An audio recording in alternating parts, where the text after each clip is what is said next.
all of us. In this video, we will learn about the concept of recursion in JavaScript. So recursion is a technique where a function calls itself. This is called recursion.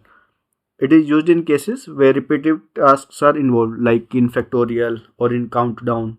So in that cases, we use recursion. So let's take a simple example. Let's take it for countdown. Example of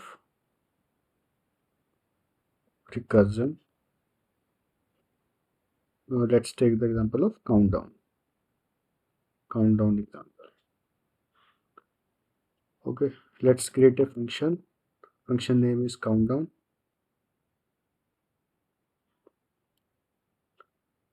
It will take one parameter n.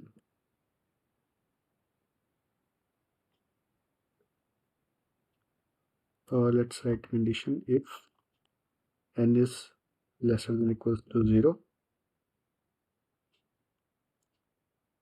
only then it is completed. Done.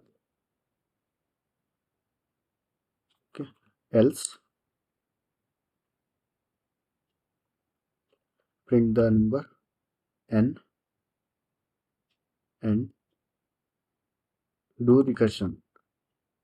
Call this function again, n minus 1.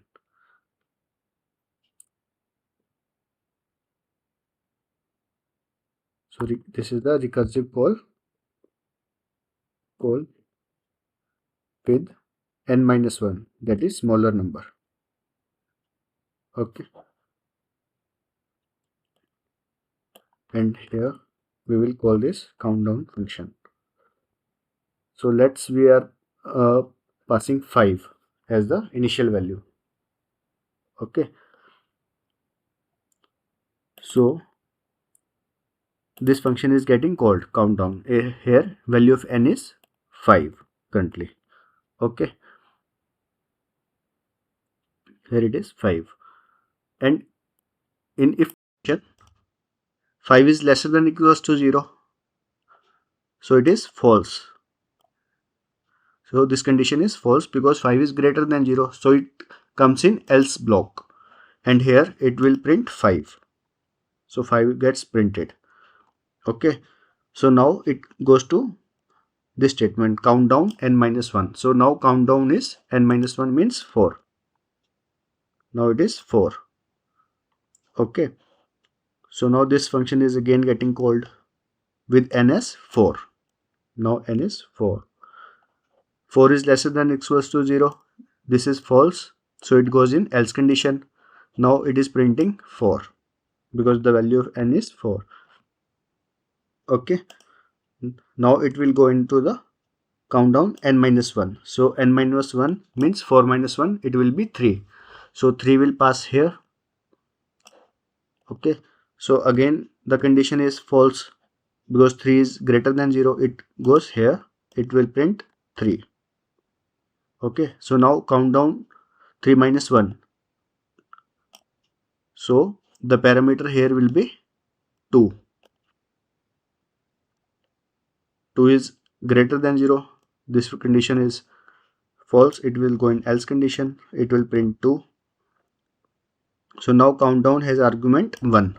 It will pass here as a parameter in countdown function. 1 is greater than 0. This condition is false. It will go in else condition. So it will print 1. Now countdown has a argument 0. n minus 1 means 1 minus 1 0. Okay, so here countdown has parameter 0. So this condition now it is true because 0 is equals to 0. So now done will get printed. So this is the case of recursion where a function is calling itself. Here this is the countdown function, and inside this function we are calling the same function countdown. So it is used here because repetitive tasks are involved, because we are calling the same function again and again.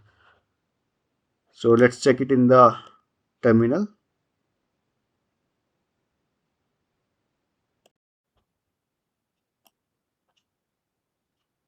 So we are getting the output as 5 4 3 2 1 and then done.